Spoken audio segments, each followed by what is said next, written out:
Ladies and gentlemen, the President of the United States, accompanied by the Vice President of the United States.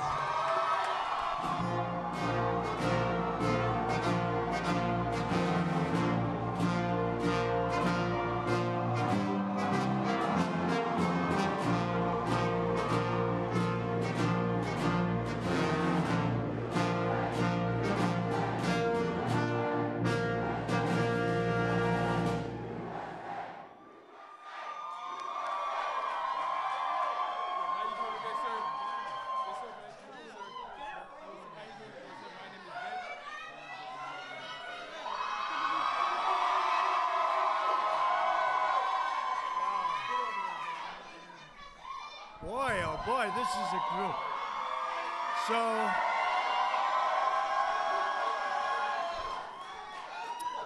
So I've been doing this for a long time. That is the loudest I've ever heard anything in this room. You just broke the record. Unbelievable. Well, I want to thank you all, and I have a lot of friends, but... And this is a place, 1799 it was built, 1799, started off with number 6, John Adams, president, and so it's a long time. It's the White House, so we love it, and it's an honor to have you, but you really did, you broke the sound barrier. I've never heard that. I've never heard it quite like that, and I appreciate it. We love you. We love you. Thank you. Thank you. And I'm honored to welcome everybody and these incredibly talented and unbelievable, patriotic young American leaders. You're going to be the leader, somebody I would be almost willing to bet, maybe even willing to bet, somebody in that audience right here, right in front of me, is going to be standing here someday. I think so. You've got a good shot. You're going to have a good shot. You've done incredible work to get to this position, and I have tremendous respect for it. We're glad to be joined by our terrific Vice President, Mike Pence.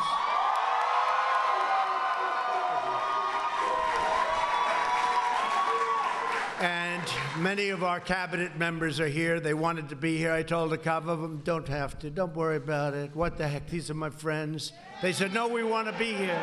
So we have a lot of our cabinet members here. And to every young person, you represent America's future. You are the best and the brightest, the bravest and boldest, and someday you are going to be setting records like nobody before. I'm telling you, I know it. I know where it's at. I know where energy is, and you have the energy like very few people have the energy, so I just want to tell you, get out there. Prove me right, please, okay? Prove me right. I have no doubt you will. Each of you has come to Washington for the Black Leadership Summit, because you have what it takes to achieve real change on your campuses and in your communities, and that's what you've been doing, and that's actually why you're here.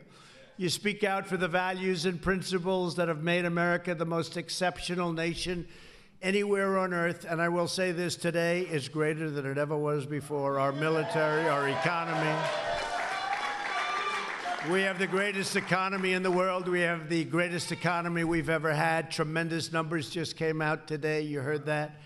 But you stand up for the oppressive forces, and you do. You stand right up to those forces in our country that demand conformity and control. You refuse to be censored. You refuse to be silenced, and you will never back down. And don't ever back down. You're the champions for free thought and free speech, and I especially want to thank a friend of mine who is, I mean, first of all, you think he's like 50, but he's about 25 or something like that.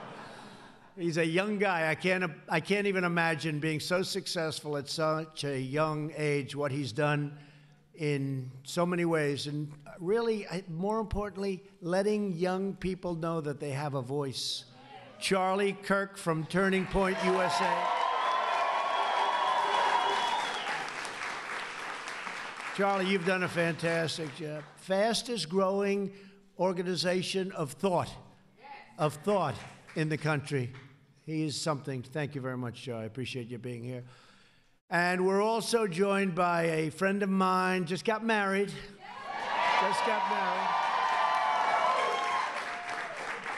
And Candace Owens, I watched her and I saw her coming. I said, you know, I'm pretty good at star power. I say, that's a star. Every once in a while, I'll see somebody. You know, it happens about once every 5 years. That's all it is. But I'll be watching. I saw Candace probably 3, 4 years ago. How long would it be, Charlie? 4? Maybe 4. I saw this woman on television. I said, man, I don't want to mess with her. She's tough. She's tough. Now, I'm not allowed to say it. You know that. I'm not allowed to say it anymore, but she's also beautiful, so I'll say that then. Okay? It's true. Under the Me Too generation, we're not allowed to say it. So all of you young, brilliant guys, never, ever call a woman beautiful, please. You're not allowed to do it. And I've kept doing it, and I've never been told by that woman never to do it. Just say, thank you, sir. Candace, would you come up here and say a few words? You mind? Come.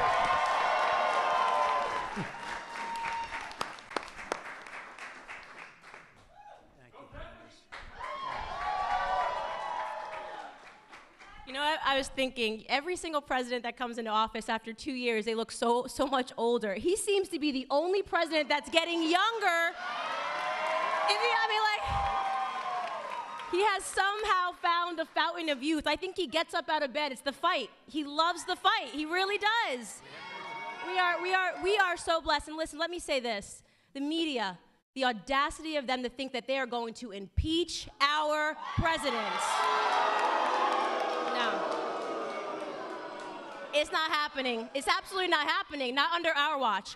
We need to make sure we fight for this man, the one man who is standing up for Black America. We are going to fight for, guys. We have to keep it going.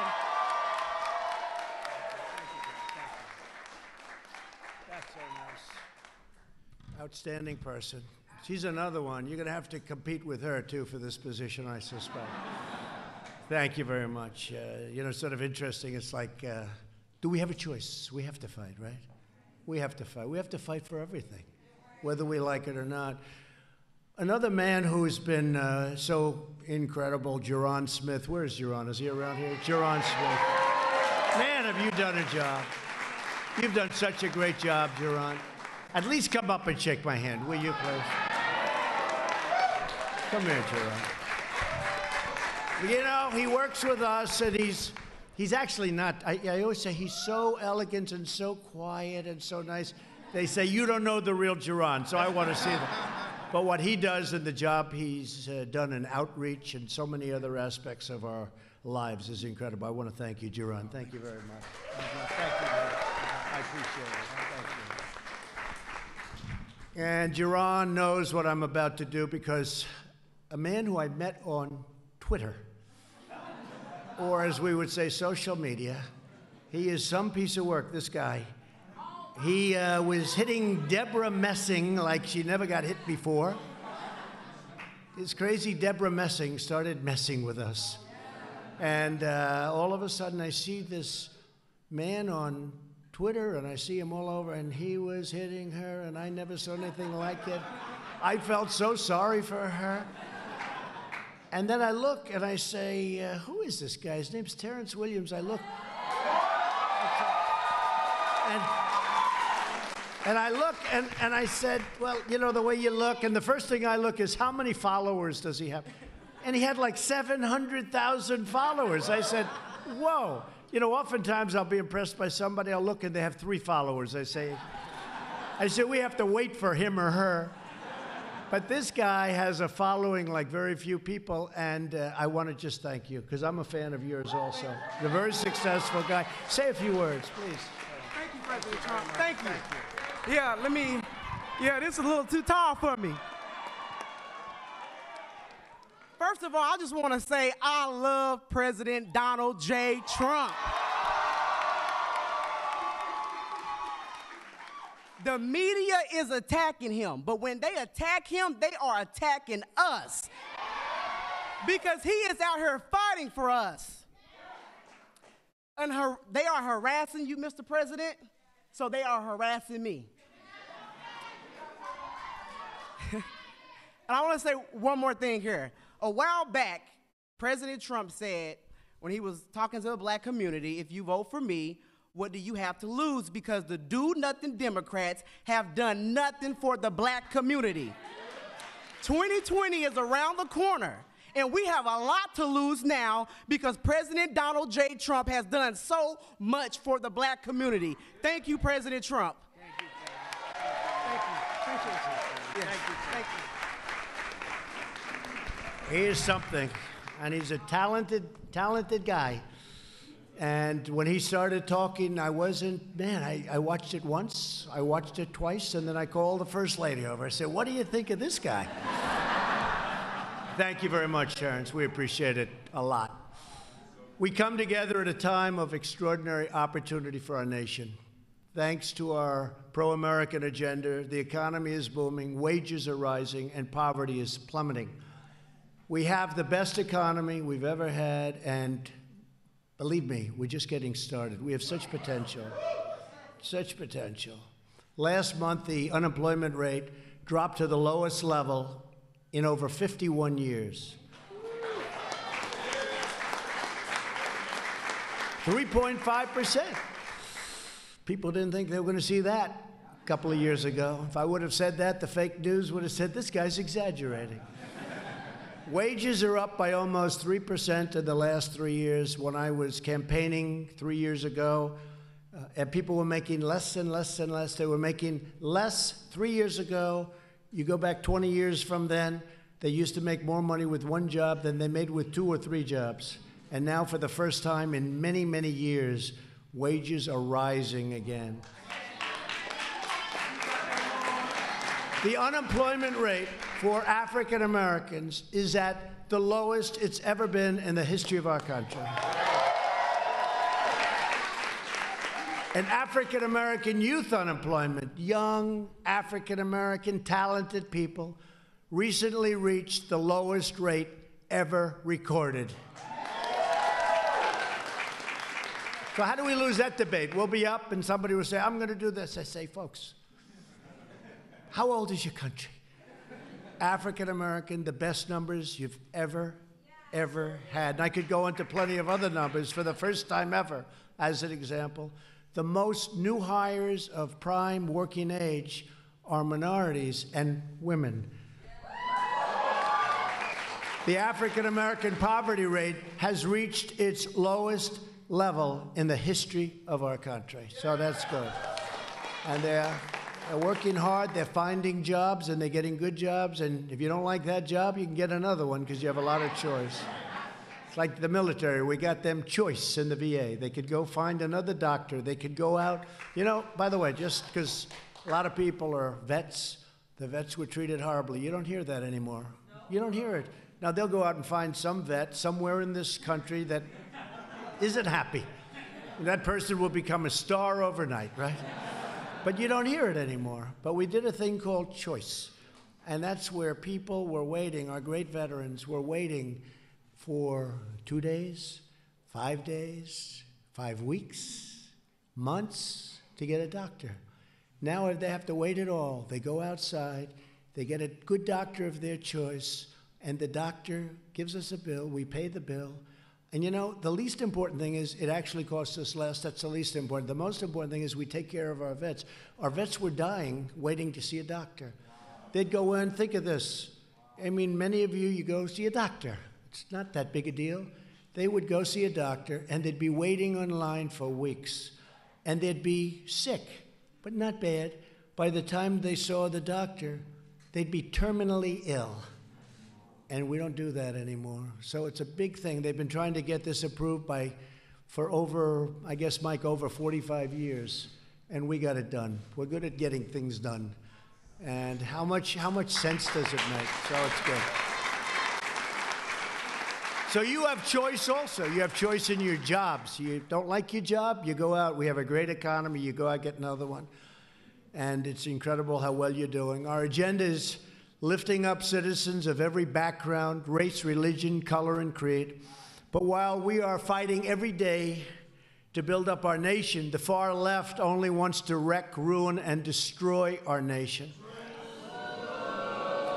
And you know better than anybody, for the last 3 years, Democrat lawmakers, their deep state cronies, the fake news media, they've been colluding in their effort to overturn the presidential election. 63 million people voted, and to nullify the votes of the American people. And many African American people voted for Trump. Even then, now they like me more because I said I was going to do it, and now I did it, so you better vote. I said I was going to do it. I said I'm going to do it. Yeah? Thank you very much. But you remember I'd make speeches, and I'd go through a list. I'd be talking about the African American community, and I'd go through a list of worst poverty levels ever, worst crime ever, worst schools ever, worst this. I'd go through 10 things. I'd read off from a list. And at one big rally, I had 25,000 people. I said, go with me. What the hell do you have to lose? Remember that, Candace? I said, what do you have to lose? You're doing the worst in every category. You're getting just, it's terrible. What the hell do you have to lose? And I'll never forget, I got off stage and my people came, sir, that wasn't very nice. I said, no, it's true. What do they have to lose? And you went with me, and I did get a good vote, I have to say. You went with me, and now you have the best employment numbers you've ever had, the best numbers, the best poverty numbers, so it's good. But the radical Democrats are willing to do anything to smear anyone and to lie about everything in their craven quest for power and money and other things, I guess. I don't want to tell you what those other things are, but they're not good, although maybe when the cameras shut off, we'll talk. They're trying to steal your vote. They're trying to steal your voice and steal your country. They're trying to steal your country. And they don't have what it takes. Shifty Schiff. How about Shifty Schiff? He got 4 Pinocchios today in the Washington Post. He lies like a son of a gun. He's been lying for 3 years. But we will never let that happen where they take away your country. We will uphold the sacred principle of government by and for the people. That's you. The corrupt forces in Washington, and they are corrupt, and that includes the media, because large parts of the media, not all of it, you have some great journalists, reporters, but large portions of the media are corrupt, perpetrating these hoaxes like never before. The very same people who have made a living selling out American workers to foreign countries. They were closing the factories. You're losing your jobs. They leave our country. They make the product. They sell the product in. No tax, no nothing. So we ended up with empty factories and no jobs. By the thousands, by the tens of thousands, and jobs by the millions. These are the same bought and paid for politicians who let special interests write the laws, who push trade policies to enrich foreign nations, and who beg far-left judges to rewrite the Constitution of the United States to impose their own extreme ideology. No one in America has been hurt more as a result of the Democrats' corrupt leadership and socialist policies than our nation's African-American communities. It's true. That's true. It's true. For 100 years, African-Americans have gone with the Democrats. Has it worked? Hasn't worked. Actually, I guess, Candace, it's even more, but 100 years. And you look at what's going on in the cities run by these crazy left Democrats, and what's going on is not good. My administration is fighting with everyone and all our heart to reverse the pain inflicted by Democrat leaders and to deliver hope and opportunity and prosperity for all Americans, but for African-American communities all throughout our land. Together, we will express the corruption. We will defeat the socialists. We will defraud. And I will tell you what, we will do what we have to do, but we will stop defrauding all of the people in our country, because they've defrauded the people in our country. We'll defend democracy, and yes, we will drain the swamp, but that's what we're doing. African Americans built this nation. You built this nation. You know, you're just starting to get real credit for that. Okay, I don't know if you know that. You're just starting to get, you built the nation. We all built it, but you were such a massive part of it. Bigger than you were given credit for. Does that make sense? Right? But with Candace around and Terrence, that's not going to happen for long. But through generations of blood, sweat, and tears, and you deserve a government that defends your interests, protects your families, and cares for our own citizens first. You know, at the border where they want the open policies, they want open borders, they don't want walls. They actually do want walls, but because I want it, you know. I know how I can get the wall. If I announce tomorrow I don't want a wall, the Democrats would come out in favor of the wall. I should have thought of that 2 years ago, but the wall's being built. It would have been a lot easier. We don't want the wall. We want the wall. I say, all right, go ahead and build. Our philosophy is grounded in the sacred bonds of love and loyalty that unite all Americans, and we really have been united. It's been an incredible thing. A lot of great things have been happening. You don't necessarily see it at the top of government, where the hatred is tremendous, the hatred toward us. And a lot of it is because of the success. We're having such success. We're showing them what's going on. When you look at your unemployment numbers, how great they are, best in history. You look at your employment numbers. You look at the poverty numbers. You look at all of the things that have been so beneficial. It's driving them crazy because they never produced numbers like that. And they're losing African American votes, and they can't do that. They just can't do that. They haven't done anything for you. They haven't done anything. 100 years, they haven't done anything. At long last, you have a government that puts Americans first, puts you first, puts your families and your communities first. We're adopting Buy American trade policies to stand up for our workers. Our tax and regulatory reforms are stopping the outsourcing of jobs, where they outsource all your jobs to other countries, and keeping businesses in America where they belong, and keep your jobs where your jobs belong. We're fighting every day to secure our nation's borders and to achieve an immigration system that prioritizes American families, wage earners, taxpayers, and people that can help you and can help our country. To keep our cities safe, we're supporting the brave men and women of ICE and Border Patrol and law enforcement. And you'd be amazed at how many African American people come up, and they have people living near them that are brutal killers. They're killers. But you're tough, you fight back. But sometimes you don't win those fights, because these guys are tough too. They shouldn't be in our country.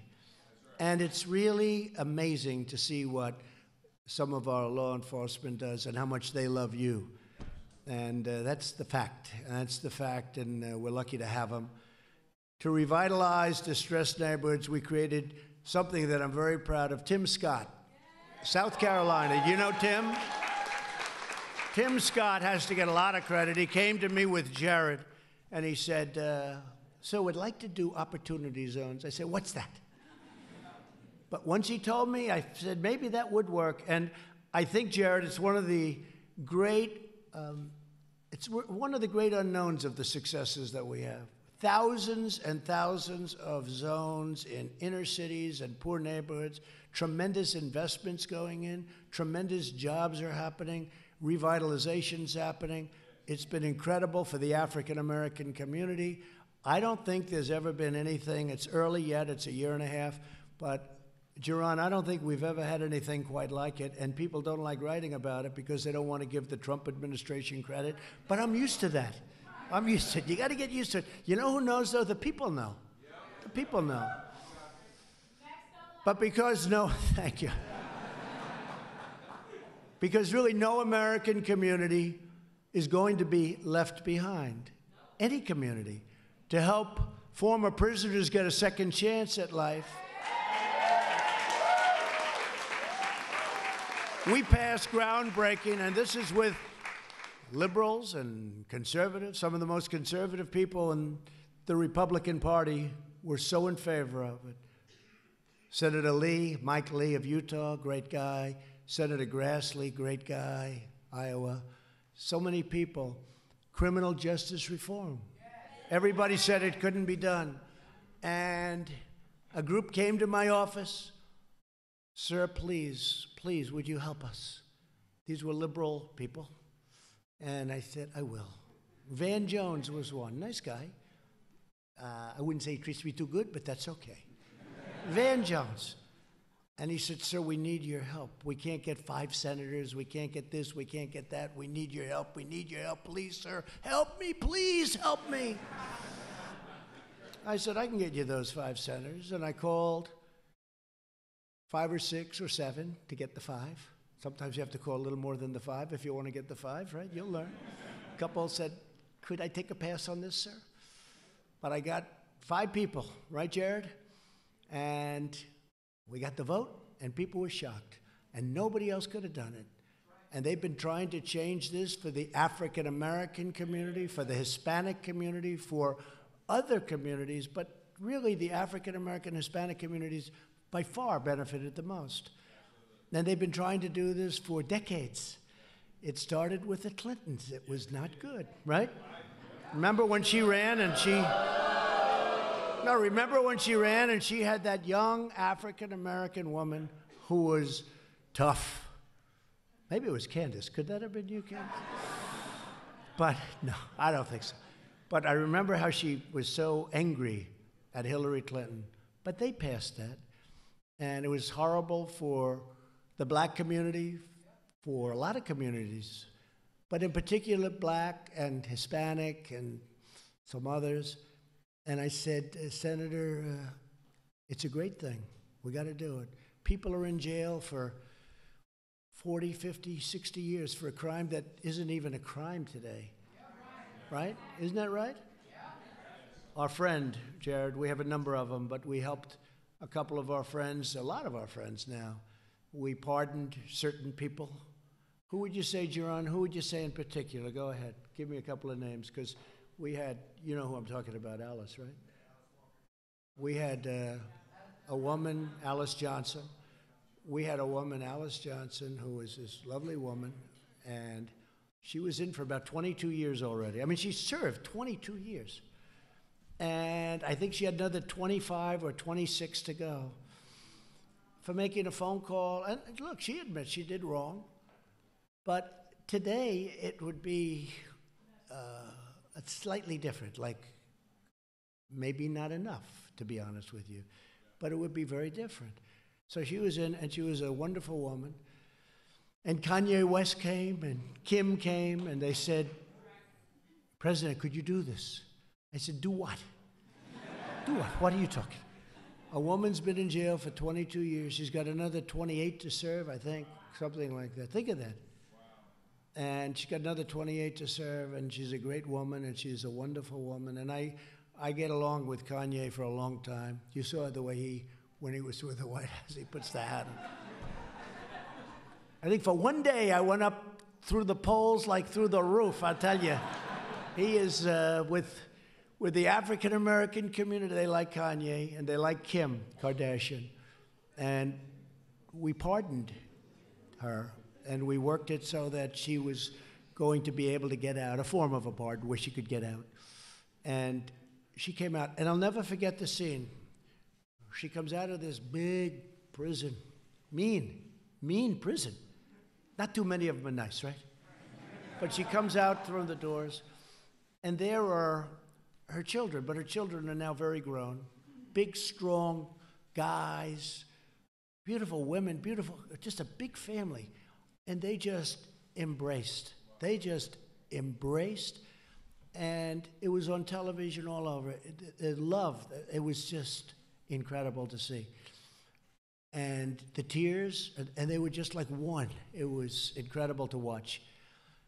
And I said, we have to do it with others. And you called Alice. I know that, Jaron and Jared. Come on, give those names. They're great, right? Right, Brenda. Right. Right. That's right. The prosecutors are doing things that they weren't doing before, right? That's right. Thank you very much. That's great. Boy, you have a good memory. That's very good. Because you work with it, right? It's from the heart. When it's from the heart, you always remember. That's great. And we have many others. And we'll go to Alice. And we'll say, Alice, who knows better? Because you can't let everybody up because, frankly, some are going to be there and they deserve to be there. But we say, Alice, who else do you think in that prison, you grew up, you were there for so long, 22 years, who else do you know that should be let out? And she gave us some names. And not even that many names, but she gave us 4 or 5 names. And I guarantee you those are great people. They've been in there also for many, many years. And they got to be friendly. And she's smart. After all those years, she knows the good. And I have no doubt that it'll work out. And we're getting them out now. We're in the process of getting them out to be with their families. So it's great. It's great. It's been a great thing. But I did want to say, so Van Jones was on about 2 weeks ago. And he came to me, and I'm telling you, he was so nice. He was sitting right there when I was doing it. And I said, thank you, Van Jones. Thank you, this one, that one. And that was it. And he came up to me, thanked me, and that was it. Then about 3 weeks ago, I saw him on television. I don't watch your show too much. Neither do too many. But I'm watching him. And he gets up and he goes, I want to thank a number of people because we did something this year that was undoable. They said it couldn't be done. We passed criminal justice reform. Okay? Van Jones said it. And I want to thank Reverend Al Sharpton. Well, he was nowhere to be found. Just so we know, I've known him for a long time. He used to love me. We used to go to fights together with Don King. Don King's a friend of mine. Don King endorsed me. And Don King and Al Sharpton get along. We used to go to fights together. And he liked me until I ran and succeeded in politics. Then it wasn't to his benefit. But look, Al's a con man. We all know that, okay? Just a con man. He's a con man. And he scared NBC into giving him a show, you know. They don't want to have any trouble. But he's just a sort of a third-rate con guy. But here's Van Jones. Here's Van Jones. Van Jones, I want to thank Al Sharpton. I want to thank all of these name people I never heard of. The only one he didn't mention was me. And then it got worse. You ready? Candace, listen to this. Terrence, are you listening? So he named these people, a lot of people, standing at the end of a show. I want to thank, because this was the greatest year we've ever had. We got criminal justice reform. I want to thank this one and that one and that one and that. I never heard of it. And I kept waiting for my name. I said, darling, come over here. I'm going to have a great little name mention. Yes, darling, the First Lady. How good is the First Lady? So she came over. And I kept waiting. And I kept waiting. And then he named a lot of people. That was the end. I said, I was a little embarrassed in front of my wife. I said, he didn't name me. I'm the one that did it. I called up Jared, right, Jared? I said, what the hell is this? But before that, he did have one other thing to say. This was 3 weeks ago. He said, and I have one thing to say that we have to do. We must defeat this president. We have to defeat President Trump. And we have to work 24 hours a day to defeat President Donald Trump. And I called Jared and I said, that's terrible. Right? Is that a true story? And then he spoke to Jared and he apologized, didn't he? He apologized. But I don't accept those apologies, you know? All right. Should we get back on the script? Okay? No, they say no. This is more interesting. They don't want to go back on. This is much more interesting. We love you folks, okay? We love you. Van Jones. Van Jones. He's another beauty. Thank you very much, Van, for the wonderful acknowledgement. I appreciate it. To give every American child the best chance to reach the American dream, we're fighting for school choice, very important. Sadly, Democrat lawmakers care more about catering to lobbyists and powerful teachers' unions than they do about improving our schools for our children.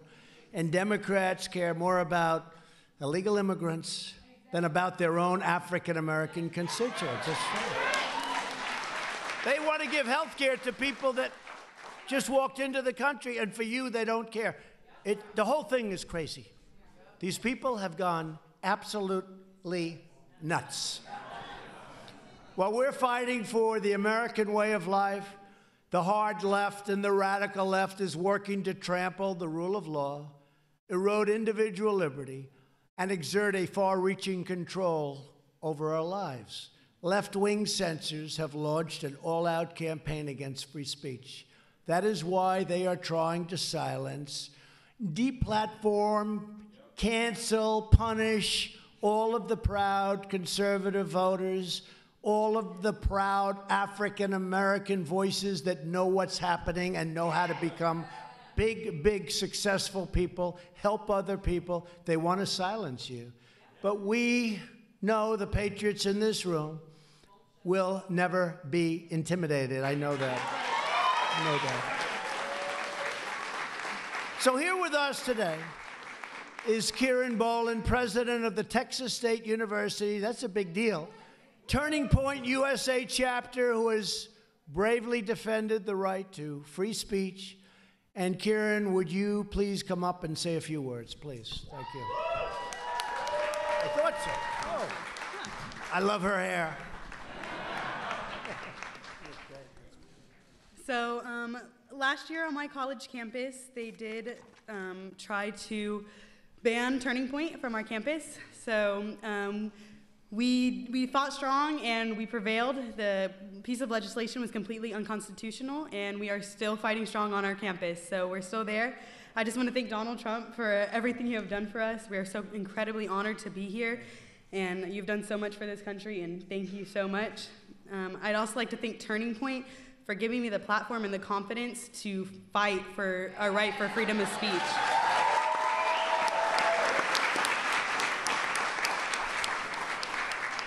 It hasn't been easy, and it will not be easy, but being a part of Turning Point and be able to see all of you accomplish so many of your goals and to help fight for the freedom of speech, it's honestly amazing, and it gives me so much hope.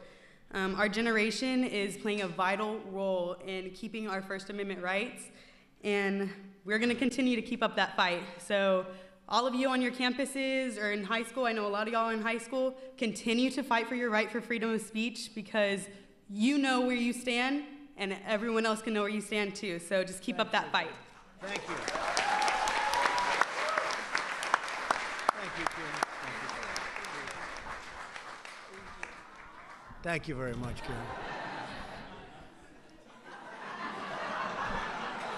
I got to get the other cheek. Now I feel better. You've done a fantastic job. I appreciate it, too. In order to protect the rights of our students, I signed an executive order making clear that public colleges and universities shutting down free speech will risk losing all of the billions and billions of dollars that we give them. So we'll shut down their federal taxpayer dollars that go to them. And then they shut down speech. And they just choose whoever it is. They'll let somebody speak. They'll tell other people you can't speak. And then we're supposed to give them individually hundreds of millions of dollars. It doesn't work that way anymore. I've also tasked my administration to explore every possible solution to stop social media giants from restricting your rights to speak your mind. And Candace, you had a problem with it, I know, and other people have had a problem. Some people in this room have had a problem. Terrence, have you had a problem with it? Huh? Terrence has had a problem. It's incredible. It's incredible. Yeah, no, a lot of people have. But not the other side of the world. The other side doesn't have that problem. Very rarely do they have it. We must preserve the fundamental American rights that generations of Americans have sacrificed everything to secure. With us this afternoon is Ben Okereke. That's a great name. I love that name. When Ben was 14 years old, He legally immigrated to the United States after suffering many hardships in Cameroon, which I hear is a beautiful, beautiful place. Cameroon. Oh, wow. One person from Cameroon. To give back to our country, he joined the United States Army and honorably served for 4 years as a very talented field artillery specialist. A lot of talent, they say. Ben, we salute your noble service, and please say a few words. Ben? Ben, please. Thank you, Mr. President. Thank you, Mr. Vice President, and thank you, Charlie Kirk. First of all, Mr. President, we would like to thank you for everything that you've done for the African American community so far. We thank you for criminal justice reform. We thank you for the lowest black unemployment rate in this country, sir. Thank you. And finally, most importantly, sir, thank you for saving America, and thank you. Thank you. Thank you.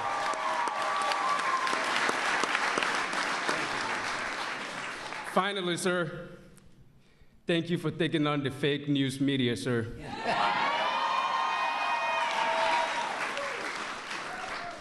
Finally, we want you to build the wall, sir. Frankly, because we don't oppose immigration, but we oppose illegal immigration. So we want you to come to this country legally if you're going to come to this country. Thank you. Thank you, Ben. Yes, sir. Thank you, Ben. And that's from the heart. That's from the heart. That's what it's all about. The young leaders in this room remind us that true power in our nation is not found in government or hallways or anywhere. It's found not in the media boardrooms. It really is where the strength is. It's in our people. It's in your hearts. It's in your courage, your spirit, your faith, and your pride.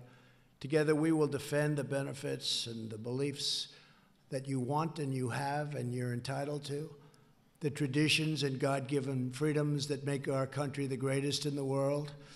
And even, I think we can say, right now, the greatest in the history of the world, just like your unemployment numbers, greatest in history, that's the greatest in history also. You are my friends. I'm never going to forget you. You've been incredible. You've been incredible. Whether it's Jaron, the job you do, or Charlie, I appreciate it, or Terrence, or Candace, you're all special people, very, very special people. And you're doing something very important. I don't even know if you know, maybe you don't know. And, you know, sometimes you're so into something and you just don't really feel how important it all is. What you are doing is so important for your community and for this country. We will renew the values that unite our people as one America. As one team, we will build up our nation. We will lift up our forgotten communities, and we will defeat any threat. We will beat any challenge. We will overcome every obstacle, and we will achieve a glorious future of American greatness beyond our wildest dreams. And that's what you're doing. To everyone here today, keep up the great work. And I just want to say, from the bottom of my heart, God bless you, God bless your families, and God bless America. Thank you.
I'm not really good with prayers or anything like that, but I just want to say thank you, Mr. President. And I know we have a political warfare right now, but I strongly believe that it is a spiritual one as well. And I want to make sure that, I mean, I know that Americans are going to wake up and we're going to get back to looking to God instead of social media, and we're going to look back to Jesus, because Jesus saves, and this country was founded upon, the Constitution was built on godly principles, and we're going to fight for that. And I just want to encourage you guys to pray every single day for this nation. I want you guys to pray and pray and pray. I am from Ethiopia. I live in a very beautiful city named Valparaiso, Indiana. Mike Pensio, I know you're from Indiana, and I have strong people who are able to raise me, and I love God, and I want to pray real quick. All right. Okay, all right. I don't know if you guys want to bow your head. Okay. All right. Dear God, I'm not really good at this, but I just want to say thank you so much for giving us this opportunity to be in the White House. Thank you for giving us a great leader like Trump, Mr. Donald Trump. And I would like to thank you for waking up our nation. God protect us. God protect our president as he's going through so much right now, so much scrutiny. God, I believe that you gave him to us, and I believe that he's going to accomplish so much more. I know you have more for us. Jesus, I ask you to protect us and walk with us. And in Jesus' name, the enemy tries to attack us every single day. He tries to discourage us, but he has no room. He has no room, no more. And that's all I have to say. Oh my God.